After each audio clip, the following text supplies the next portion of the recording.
찬송가 347장입니다. 347장. 허락하신 새 땅에 들어가려면 마음의 준비 다하여 힘써 일하세.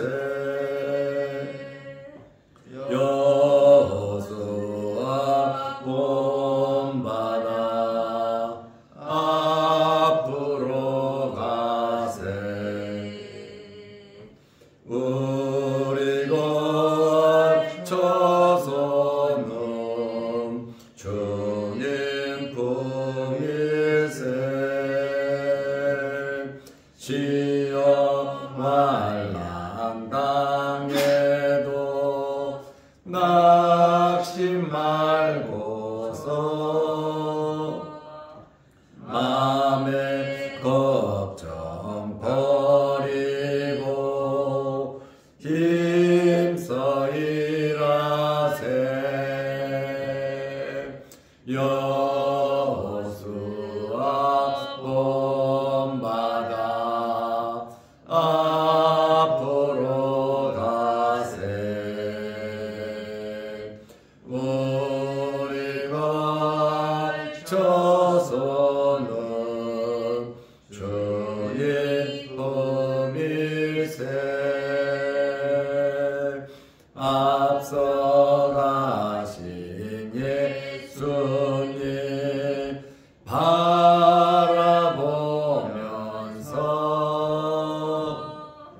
모두 마음을 합하여 힘써 일하세. 여호수아 본받아 앞으로 가세. 우리가 저서는 주님 품일세. 일할 것이 아직도 많이 있으니 담대하게 나가서 힘써 일하세. 여호수아 본받아 앞으로 가세. 우리 거쳐서는 주님 품일세.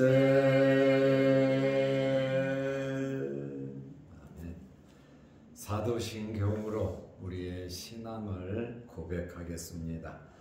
전능하사 천지를 만드신 하나님 아버지를 내가 믿사오며 그 외아들 우리 주 예수 그리스도를 믿사오니 이는 성령으로 잉태하사 동정녀 마리아에게 나시고 본디오 빌라도에게 고난을 받으사 십자가에 못 박혀 죽으시고 장사한 지 사흘 만에 죽은 자 가운데서 다시 살아나시며 하늘에 오르사 전능하신 하나님 우편에 앉아 계시다가 저리로서 산 자와 죽은 자를 심판하러 오시리라. 성령을 믿사오며 거룩한 공회와 성도가 서로 교통하는 것과 죄를 사하여 주시는 것과 몸이 다시 사는 것과 영원히 사는 것을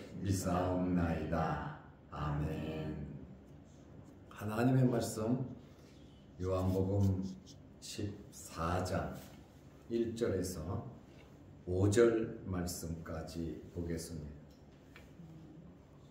너희는 마음에 근심하지 말라. 하나님을 믿으니 또 나를 믿으라.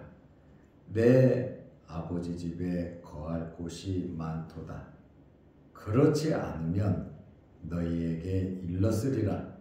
내가 너희를 위하여 거처를 예비하러 가노니 가서 너희를 위하여 거처를 예비하면 내가 다시 와서 너희를 내게로 영접하여 나 있는 곳에 너희도 있게 하리라. 내가 어디로 가는지 그 길을 너희가 아느니라. 도마가 이르되 주여 주께서 어디로 가시는지 우리가 알지 못하거늘 그 길을 어찌 알겠사옵나이까.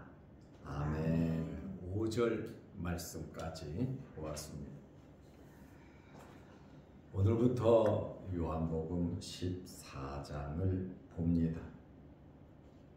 새벽마다 말씀을 통해서 여러분들의 믿음이 자라고 영적인 성숙함이 있으시기를 바랍니다.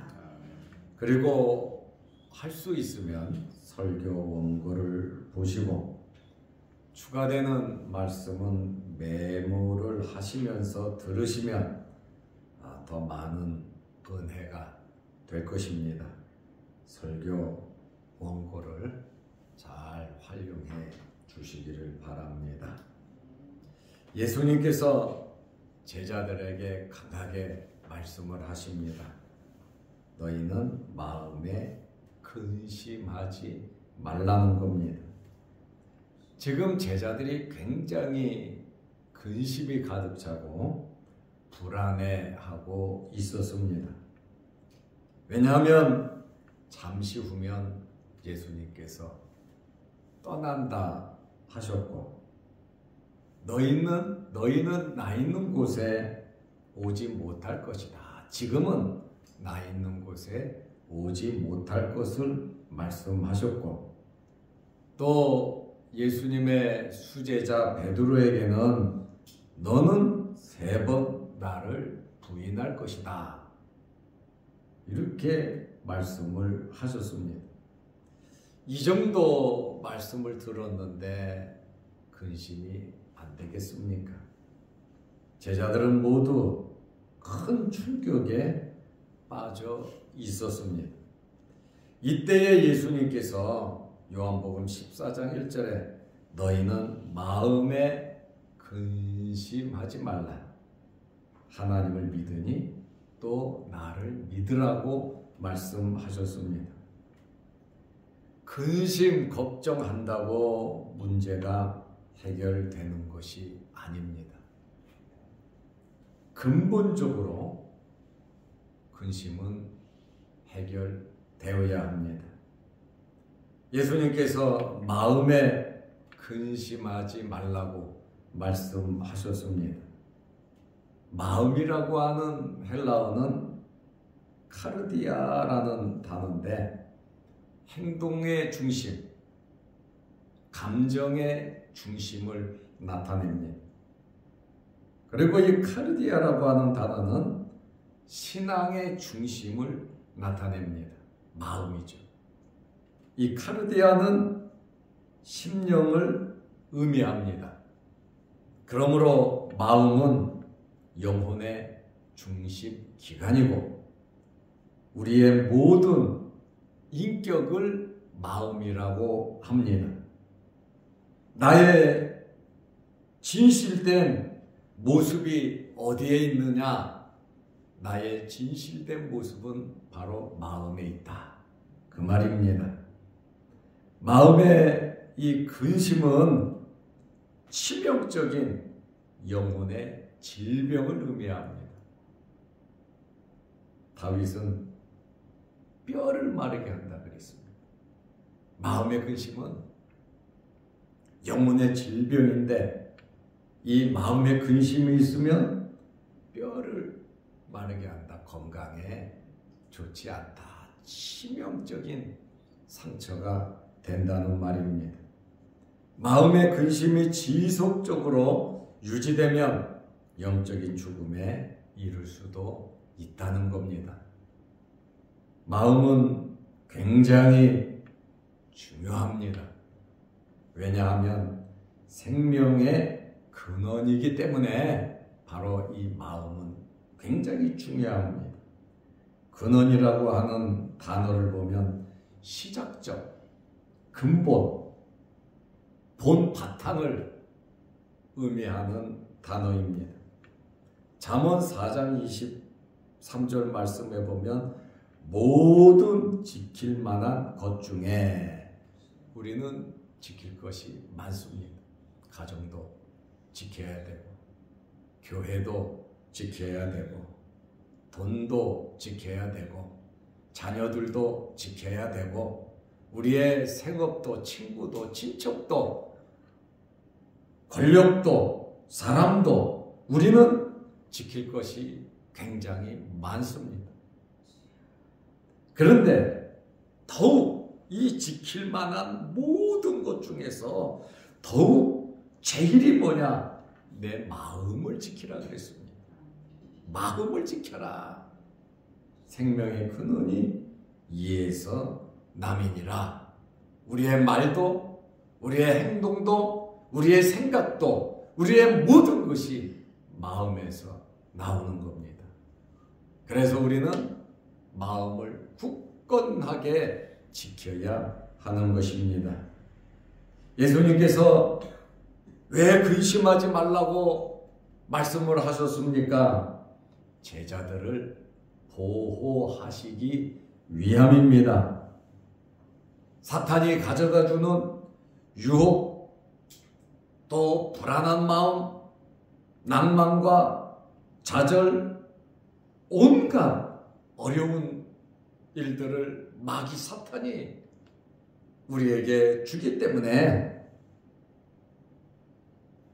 예수님께서 제자들을 보호하기 위해서 너희는 마음에 근심하지 말라. 이 마음의 근심을 해결하는 근본적인 방법을 예수님께서 말씀을 하셨습니다. 그것이 무엇입니까? 하나님을 믿으니 또 나를 믿어라. 진심으로 우리 마음으로 하나님을 믿고 예수 그리스도를 믿으면 마음에 걱정, 근심이 없습니다. 걱정, 근심이 생겼다 할지라도 그 걱정, 근심으로 인해서 해를 당하지 않습니다. 환경이 어렵고 힘들지만 그 어려운 환경 때문에 하나님과 더 가까워지고 우리의 믿음이 자라고 내가 무엇을 해야 되는지 깨달을 수 있다, 그 말입니다. 하나님을 믿고 예수 그리스도를 믿어야 근심하지 않습니다. 어떤 일을, 어려운 일을 당해도 편안한 사람이 있어요.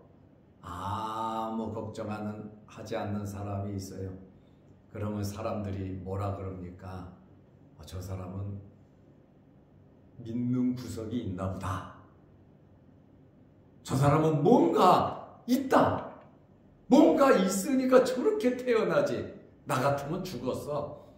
나 같으면 못 살아. 어떻게 저렇게 견딜 수가 있어? 그런데 저 사람은 뭔가 믿는 구석이 있다. 이렇게 말을 하잖아요. 여기 믿으라고 2번 말씀하고 있습니다. 이 말씀은 명령형입니다. 믿으라는 겁니다. 전적인 신뢰, 믿음이 있을 때 걱정, 근심하지 않을 수 있습니다. 왜냐하면 하나님께서 모든 일을 은혜롭게 해결해 주실 줄로 믿기 때문입니다. 무엇이 문제냐? 시간의 문제다, 그 말입니다. 하나님의 놀라운 계획이 있으심을 믿고 마음의 평안을 유지하시기를 바랍니다. 기도하고 말씀 붙잡고 하나님께서 절대로 하나님의 자녀들을 죽이지 않습니다. 시간의 문제입니다. 우리는 잘 참고 견디고 인내하면 되는 것입니다. 하나님 집에는 거할 곳이 많다. 예수님께서 말씀하셨습니다. 요한복음 14장 2절에 내 아버지 집에 거할 곳이 많도다. 내가 가는 곳이 내 아버지 집이란 말이에요. 지금은 너희가 못 따라오지만 후에는 나와 함께 있을 것이다 그랬잖아요. 내 아버지 집에는 있을 곳이 어마무시하게 크다고 말씀하고 있습니다. 거할 곳이 많다. 그렇지 않으면, 만약에 그렇지 않다면 부정적으로 말씀하시죠. 내 아버지 집에는 거할 곳이 굉장히 많은데 그렇지 않으면 내가 너희에게 일렀으리라. 아버지 집이 많지 않다면 내가 너희에게 일렀으리라. 내가 너희를 위하여 거처를 예비하러 가노니 3절에 내가 너희를 위하여 거처를 예비하면 내가 다시 와서 너희를 내게로 영접하여 나 있는 곳에 너희도 있게 하리라. 지금 있단 말이에요. 그런데 만약에 없다 하더라도, 만약에 없다면 내가 너희와 같이 있을 거처를 내가 예비하겠다고 말이에요. 내가 예비하면 내가 너희를 와서 다시 내게로 영접하여 나 있는 곳에 있게 하리라. 중요한 게 뭡니까? 아버지 집은 있다. 그리고 그곳에 우리 모두가 함께 연합하여 만날 것이다. 내가 지금 떠난다고 해서, 그리고 너희들이 지금 내가 있는 곳에 못 온다고 해서, 베드로가 3번 부인하고 너희가 다 나를 부인한다고 해서, 너희 중에 하나가 나를 판다고 해서 걱정 근심하지 말라는 거예요. 나중에는 우리 모두 다 아버지 집에 함께 있을 것이다. 그러니 요 삶의 과정 속에서 근심하지 말고 하늘나라의 소망을 가지고 하나님을 믿고 나를 믿고 열심히 내 길, 내가 살아온 이 삶의 방식, 내가 너희에게 가르친 그 말씀대로 살으라고 하는 그러한 말씀이에요. 그것이 생명이 있는 길임을 말씀하고 있습니다. 내 아버지 집은 하늘나라 천국을 의미합니다. 하나님께서 계신 곳입니다. 거할 곳이 많다고 하는 것은 거할 장소가 충분하다는 것이고 안식처를 의미합니다. 예수님께서 이렇게 말씀하시는 것은 너희는 이 땅에 마음을 두지 말고 하늘나라에 소망을 두라는 말입니다. 이 세상의 삶은 하나님의 나라에 가는 한 과정임을 말씀하고 있어요. 즐겁든 행복하든 어렵든 고난이 있든 어떤 과정이 우리에게 있든지 이 세상의 과정은 결국 영원한 하나님의 나라에 들어간다는 겁니다. 영원한 하나님의 나라에 들어가는 우리는 어떻게 살아야 하느냐? 내가 너희에게 일러준 대로, 내가 너희에게 보여준 대로, 말씀을 들은 대로 그대로 살으라고 하는 그러한 말씀입니다. 죽음이 끝나면, 죽음이 끝이면 처소를 예배한다는 것이 필요가 없겠죠.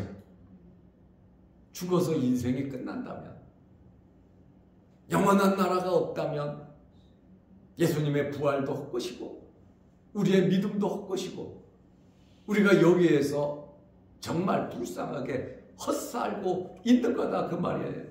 그런데 이 죽음이 끝이 아니다 그 말이에요. 죽음 후에는 부활이 있고 죽음 후에는 하나님 나라가 확실히 있고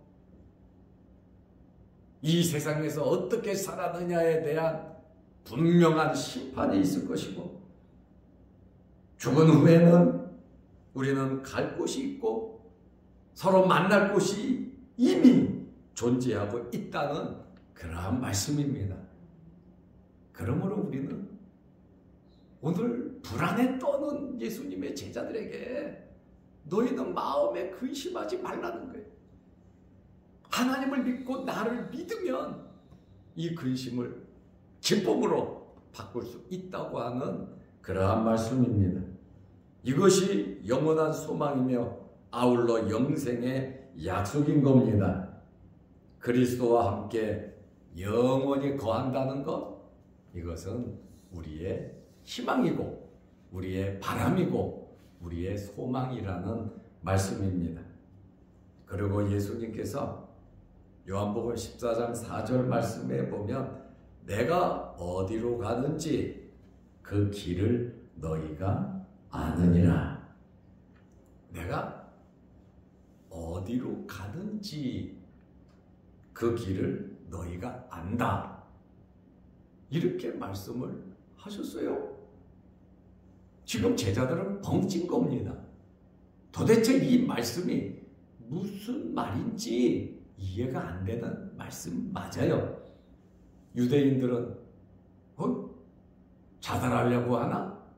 딴 나라로 도망가려고 그러나? 유대인들은 그랬어요.